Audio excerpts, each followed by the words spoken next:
बच्चों, हम 7th class की हिंदी की वसंत पुस्तक से मिठाई वाला पाठ नंबर 5 मिठाई वाला पढ़ रहे थे।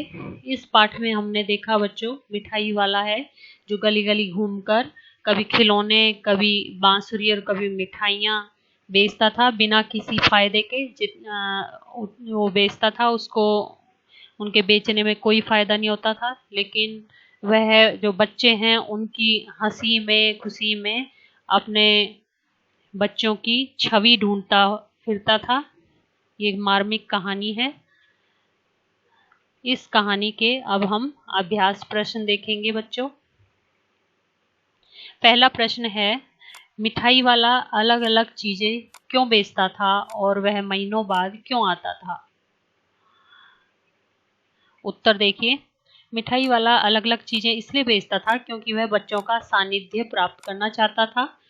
उसके बच्चों व पत्नी की मृत्यु असमय हो गई थी। वह अपने बच्चों की झलक इन गली के बच्चों में देखता था, इसलिए वह बच्चों की रुचि की चीजें बेचा करता था। वह बदल बदल कर बच्चों की चीजें लाया करता था, इसलिए उसके आते ही बच्चे भी उसे घेर लिया करते थे। वह बच्चों की फरमाइशें पूरी करता था।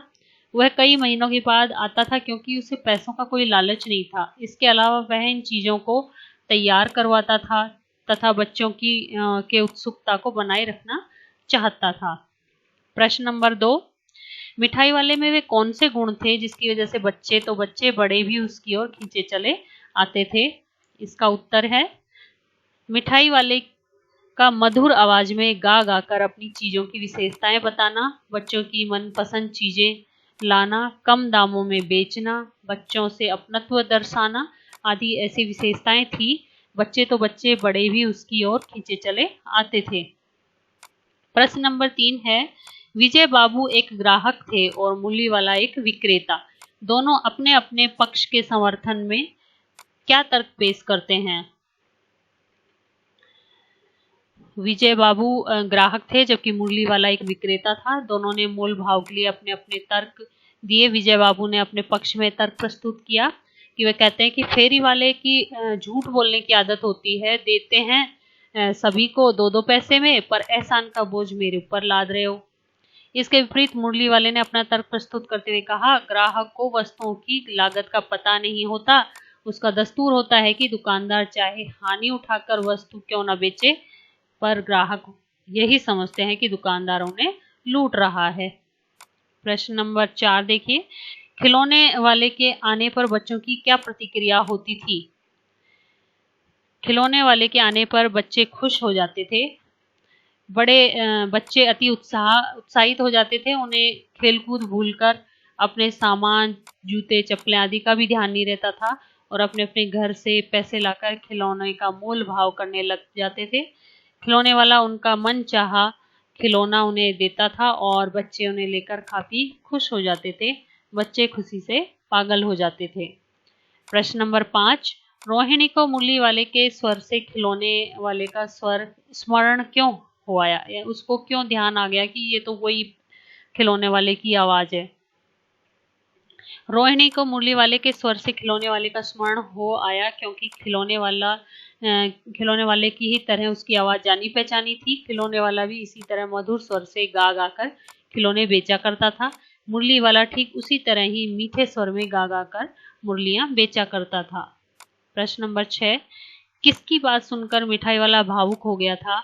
उसने इन व्यवसायों को अपनाने का क्या कारण बताया? रोहिणी की बात सुनकर मिठाई वाला भावुक हो गया था, पर उसने भावुक होकर बताया कि मैं भी अपने नगर का एक प्रतिष्ठित व्यापारी था। मकान, व्यवसाय, गाड़ी, घोड़े, नौकर चाकर सभी कुछ था। स्त्री थी, छोटे छोटे 2 बच्चे थे। वह मेरा सोने का संसार था। उसके पास सुख के सभी साधन थे। स्त्री और छोटे बच्चे भी थे। ईश्वर की लीला सभी को ले गई।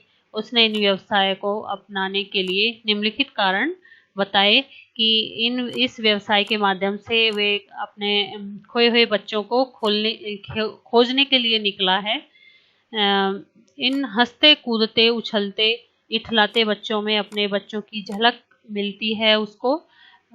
इन वस्तुओं को बच्चों में बेचकर संतोष का अनुभव करता है और बच्चों के चेहरे की खुशी देखकर उसको बहुत असीम संतोष मिलता है। इस कारण से उसने ये व्यवसाय अपनाए थे।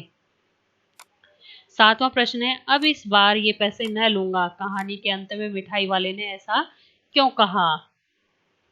मिठाई वाले के जीवन का रहस्य कोई नहीं जानता था, लेकिन जब उसने अपने जीवन की सारी गाथा दादी और रोहिणी को बताई, उसी समय रोहिणी के छोटे छोटे बच्चे चुन्नू मुन्नू आकर मिठाई मांगने लगते हैं। बहू दोनों को मिठाई से भरी एक एक पुड़िया वह मुरली वाला जो है मिठाई वाला वो देता है, दोनों को एक एक पुड़िया। रोहिणी पैसे देती है, तो उसका यह कहना अब इस बार पैसे न लूंगा इस बात को दर्शाता है कि उसका मन भर आया और ये बच्चे उसे अपने बच्चे जैसे ही लगे। प्रश्न 8 है, इस कहानी में रोहिणी चिक के पीछे से बात करती है। क्या आज भी औरतें चिक के पीछे से बात करती हैं? यदि करती हैं तो क्यों? आपकी राय में क्या यह सही है?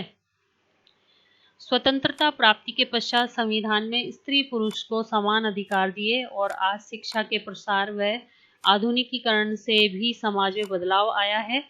आज स्त्रियां पुरुषों से किसी भी क्षेत्र में पीछे नहीं हैं, लेकिन भारत के कुछ पिछड़े गांव व स्थान ऐसे भी हैं जहां स्त्रियों को आज भी पर्दे में रहना पड़ता है। ऐसे में वे चिक के पीछे से बात करने को मजबूर होती हैं। हमारी राय में यह पूर्णतः गलत है, क्योंकि स्त्री पुरुष दोनों समाज के आधार हैं, दोनों को समाज में समान दर्जा मिलना चाहिए।